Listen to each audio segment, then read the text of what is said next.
I think you're absolutely right to concentrate on the importance of it. Obviously, breastfeeding promotion, there's an incredibly strong evidence base about the centrality of that. I think there's some other stuff as well. I think there is some more, if you look at the role of, well, put it this way, who's going to interact with the lives of parents who have to challenge the age of less than one? It's children's centres, it's therapists, it's GPs. And I think there is a lot of work that needs to be doing to talk to some of those people about the importance not just of very basics of the medical base, infant feeding, but some wider soft skills as well. We all know anecdotal stories of health visitors who've happened to friends of mine who've been told to stop breastfeeding their babies if not putting on weight quickly enough. Well, that's pretty shocking. I think it does happen relatively regularly. But that can be solved through medical training. What are we doing potentially to also train health visitors with help parents with some basic cooking skills and that kind of thing. We have the enormous benefit of the Children's Centre Network, which is a resource to be used. And again, I think that we haven't yet done the work, and I hope it's going to happen quite quickly again to do the stuff around about health children's centres, which again normalises the stuff about good food. So I do think it's important, and I think we haven't entirely shared with you how to get that work on that.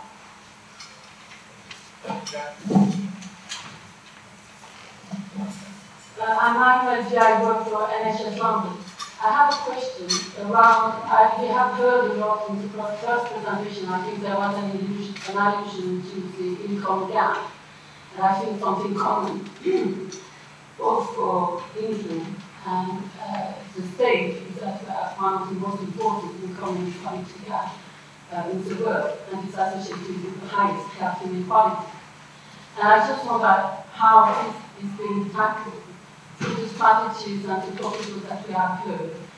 It seems that I've heard a lot in general terms and good intention, but I think there is an issue on how we are going to implement that in a way that those who need most of this intervention can access it. I think some of the panelists have alluded also to the cost that should present to adopt a healthy living. And I know a bit about growing food in the city, and the cost of soil to put in your containers is something important for all families, even if they are youth. Most of the immigrant population are used to cultivate. So it's just an example. I think we need to start to be ready to do more equity analysis of the interventions that we are implementing in the evaluation, and also for us to be fair in how we implement, and perhaps be ready to allocate differently, taking on board from where people are. Yes, I think that's a really good point. But I mean, some of the target projects we do, certainly on the estates, and some of the projects that are run by things like the Women's Environmental Network, they are fantastically cheap for people to be part of. I mean, there's one in Edgware that I saw quite recently, and they rent a metre by metre builder's bag for a year full of soil with seeds for £3. And you can't really get much cheaper than that. I do agree with you though that it's hard to deliver lots of fresh fruit and vegetables that are seasonal at the same kind of price that we pay for fast food, and that's why the poorer people end up with fast food. That's something you have to address, whether it has to be subsidised. I mean, we try our very best to make sure they come in as cheaply as possible so that the end of the food bill at the end is not so big, but you probably feel less full. I think that's a sort of cultural thing. I mean, I'm very sure what Richard says, you've got to change what is normal, what is accepted and what is normal and what is seen as okay. Because I think you can do it. You can eat lentils, you can do all sorts of things that actually are extremely cheap and are just as cheap, if not cheaper, than the fast food you can buy. But it's not within the cultural way of thinking to do it. And that until you alter that thinking, you're always going to be in that problem, which is that the unhealthy thing is the cheap, quick, feel full, it's done. And the other is more hassle, more difficult, and you're not going to do it. So it's a really good point, which we do try and bear in mind. Anyone who's got any brilliant suggestions, please make them. Okay, I think we'll take one more question, then we'll continue over tea and coffee. We go back to the second session. So, everybody here? I'm Friday Ledger from London University. My question is about the facilities, strategy sports and facilities initiative. I don't know if it includes university students. I've been listening to hear that because London is unique in the sense that I think it recruits most of the international students that come into the country. I wonder if there are initiatives aimed at addressing their peculiar needs.